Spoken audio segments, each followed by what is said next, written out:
What would you do if you received a friend request from someone who disappeared 10 years ago? For the residents of Cedar Creek, this nightmare became reality when the Miller family's social media accounts suddenly lit up their screens after a decade of silence. Today, we're examining the chilling case that has baffled investigators and digital forensic experts alike. From the initial vanishing that left no evidence behind, cryptic messages now appearing on dark screens. This is the story of Cedar Creek's digital ghosts. What dark secret hides behind these digital echoes? A mystery existing at the uncomfortable intersection of true crime and technological horror. June 17, 2023.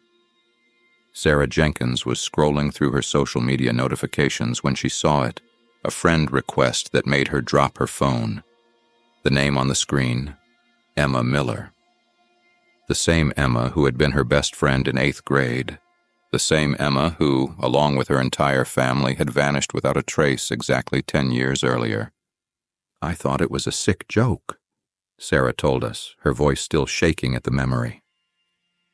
But when I clicked on the profile, there she was, Emma's face, but not the 14-year-old I knew. The profile picture looked like what she might look like now at 24. Within hours, residents of Cedar Creek reported similar experiences. James Miller, Emma's father, had sent connection requests to former colleagues. Linda Miller, her mother, had updated her status for the first time in a decade. Even 8-year-old Tommy Miller's gaming profile had suddenly shown as online after years of inactivity. The digital resurrection of the Miller family spread through Cedar Creek like a silent shockwave. Local police chief Randall Carter remembers the flood of calls to the station that day. "People were terrified," he says. How do you explain 4 separate accounts belonging to 4 missing people all becoming active within the same 12-hour period? Digital forensics specialist Maya Roberts found something technically inexplicable. The IP addresses traced back to abandoned properties. An empty storefront downtown, the old mill outside town, even the Miller house itself, which has been vacant for years. The content posted grew increasingly disturbing. Initially, normal messages soon shifted in tone. Emma's account posted distorted family photos with blurred faces. Linda's account shared cryptic status updates. "We're finding our way home," and "The woods remember us even if you don't." What made this case particularly chilling was the intimate knowledge in these communications. Jason Parker received a message referencing a secret password he created with Tommy. Rebecca Torres received messages mentioning private conversations only Linda would know. "We tracked logins coming from places with no internet access," Maya explains. "The abandoned mill hasn't had electricity for 15 years. James Miller's account began posting coordinates and comments on old family photos. Police found personal items at these locations in the woods surrounding Cedar Creek Lake. A weathered baseball cap, a tarnished charm bracelet, Linda's reading glasses. 3 weeks after the accounts reactivated, all 4 profiles simultaneously posted. "We never left. You just stopped looking. The water knows where we are." Attached was a photo of Cedar Creek Lake taken that same evening. Investigators found a family photo album at that exact lakeshore spot, with locations circled in red ink. Areas of the lake never fully searched during the original investigation. But before these digital echoes, there was that summer evening 10 years earlier, changed Cedar Creek forever. The Millers had been preparing for a family camping trip on June 17, 2013. Their minivan was found packed with supplies at their lakeside cabin.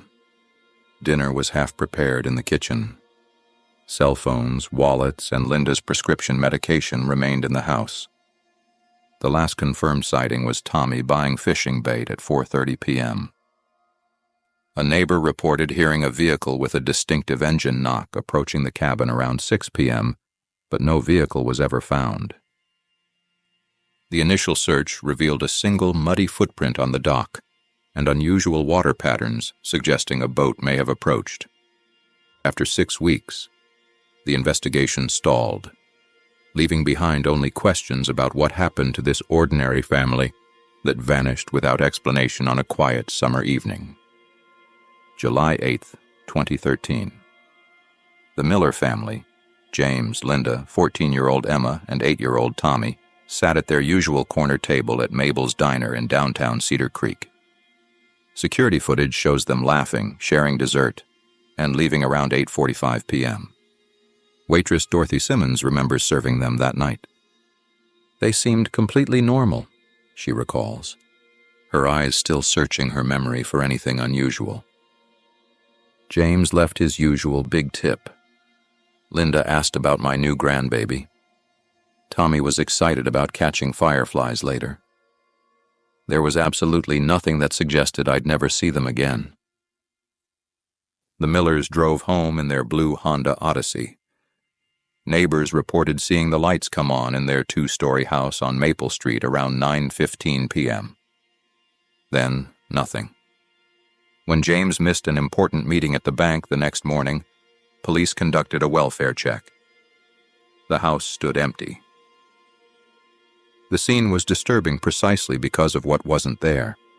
No signs of violence, just eerie orderliness. Beds made with hospital corners. Clean dishes in the rack. Linda's reading glasses on her nightstand beside a half-finished novel. Suitcases in the attic. Passports in the drawer. Toothbrushes hanging in their bathroom holders. It looked like they had just stepped out for a minute, says Officer Mark Reynolds, one of the first responders, except they never came back. 24 hours later, the investigation shifted when a park ranger discovered the family's minivan at Cedar Creek Lake, 7 miles from home. Keys in ignition, doors unlocked. Only the Millers' fingerprints inside. Strange details accumulated like shadows lengthening at dusk. No footprints surrounded the vehicle despite soft ground. Search dogs followed the family's scent to the water's edge where it vanished like a whisper. That night at the lake, witnesses reported unusual phenomena. Fisherman Roy Gunderson saw strange blue lights dancing between trees around 11 p.m. At another lookout point, teenagers Mia and Jake described hearing voices that sounded underwater before midnight. Hiker Donna Mitchell heard a child laughing from the woods at 2 a.m., far from any home. Cedar Creek mounted its largest search operation ever. 200 volunteers, helicopters with thermal imaging, cave diving teams, cadaver dogs. After 2 weeks, nothing. No clothing, no bodies, no evidence. This case ruined me, admits former Detective Howard Barnes, now retired. In 30 years of police work, I never saw anything like it. 4 people don't just vanish without leaving something behind. But they did. 3 days later, the Miller's dog Max appeared 20 miles away, perfectly healthy. A week after that, James's wallet turned up in the family mailbox. Everything intact except for a missing family photo. Despite the Millers' community prominence, media interest eventually waned.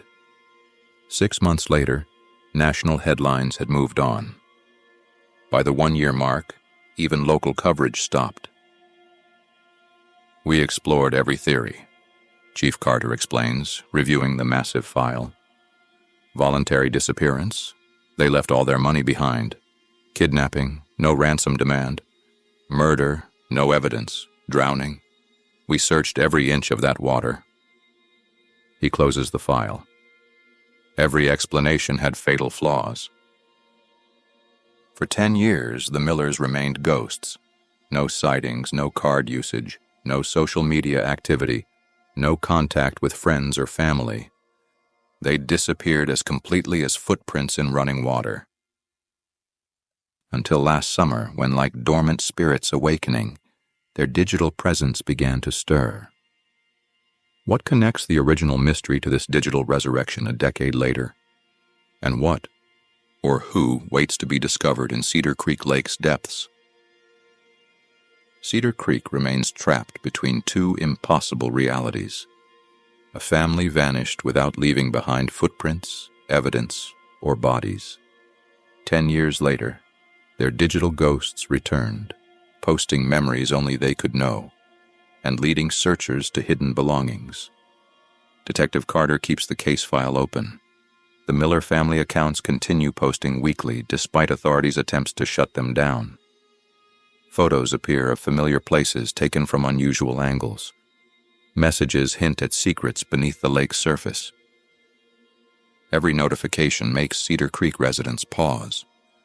What would you do if someone you believed was gone forever suddenly reached out to you online? Would you answer?